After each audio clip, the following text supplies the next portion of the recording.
ఓం శ్రీ సాయిరామ్. శ్రీమద్ భగవద్గీత 18 అధ్యాయాలు 10వ శ్లోకం గురించి ఈరోజు తెలుసుకోబోతున్నాం. సాయిరామ్. భగవానుడు గత శ్లోకంలో ఇలా తెలియజేశారు. ఇది చేయదగినది అని తలంచి శాస్త్ర నియతముకు ఏ కర్మము అభిమానము ఫలమును విడిచిపెట్టబడి చేయుచున్నదో అట్టి త్యాగము సాత్విక త్యాగమని చింపబడినది. అయితే ఈరోజు చెప్పుకునేటువంటి ఆ త్యాగశీలుడు కర్మలందు ఇచ్ఛాద్వేషము లేకుండా తెలుపుతున్నారు. అలా నద్వేష్య కుశలం కర్మ కుశలే నానుసజ్జతే యాగి సత్వసమానిష్టో సత్వసమావిష్టో మేధావి చిన్న సంశయ.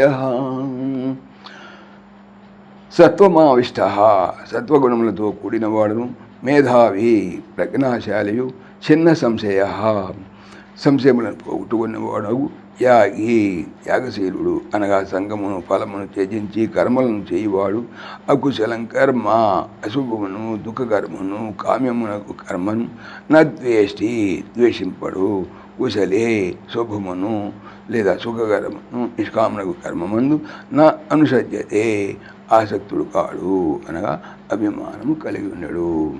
సత్వగుణముతో కూడిన వాడును, ప్రజ్ఞాశాలియు, సంశయములను పోగొట్టుకున్న వాడును త్యాగశీలుడు.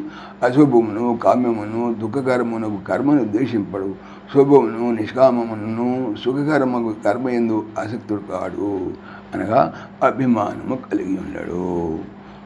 అనగా సత్వగుణముతో కూడిన కర్మఫల త్యాగి ద్వంద్వములందు సమబుద్ధి కలిగి ఉండని చెప్పబడుతున్నది. ఒక దాన్ని ద్వేషించడు కానీ మరి ఒక దాని యందు ఆసక్తి తగులుకున్నట్టు కానీ అతనికి ఉండదు. అతడు ఇచ్ఛాద్వేషరహితుడై ఉండను.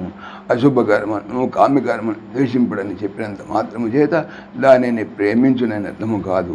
జీవన్ముక్తిని పొంది దాని ఎడల తటస్థ భావము కలిగి తాను మాత్రము దాన్ని ఆచరించగా శుభకార్యమని నిష్కామకర్మమని ఆచరించును. అట్లా ఆచరించను దానితో కలిగ దాని యందు అభిమానము లేక ఉండును. ఓం శ్రీ సాయిరామ్.